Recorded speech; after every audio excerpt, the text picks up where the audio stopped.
কংগ্রেসে যোগদান বন্ধ নেই। শুক্রবার শান্তির বাজার থেকে ৮ পরিবারের মোট ৩৪ জন ভোটার বিভিন্ন দল ছেড়ে আগরতলায় এসে কংগ্রেসে যোগদান করেন। এদিন প্রদেশ কংগ্রেস ভবনে নবাগতদের হাতে দলীয় পতাকা দিয়ে বরণ করে নেন পিসিসি সভাপতি আশিস কুমার সাহা। সঙ্গে ছিলেন অন্যান্য নেতৃত্ব।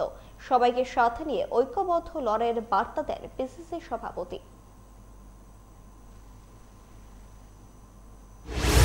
শান্তির বাজার বিধানসভা নির্বাচন ক্ষেত্রে ৮ জন তাদের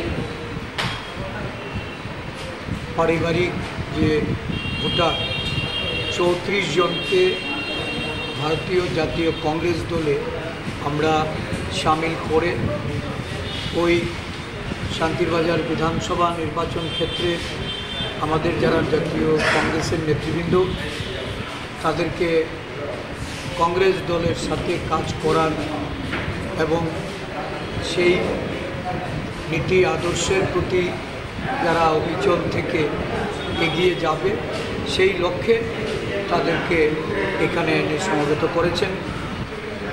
একজন এসছেন কমিউনিস্ট পার্টির গণমুক্তি পরিষদের যিনি সক্রিয় কর্মী ছিলেন, আর ৮ জন এসছেন ওরা ত্রিপুরা দলে এতদিন কাজ করেছেন, ত্রিপুরা পরিত্যাগ করে আজকে কংগ্রেস দলে যোগদান করেছেন।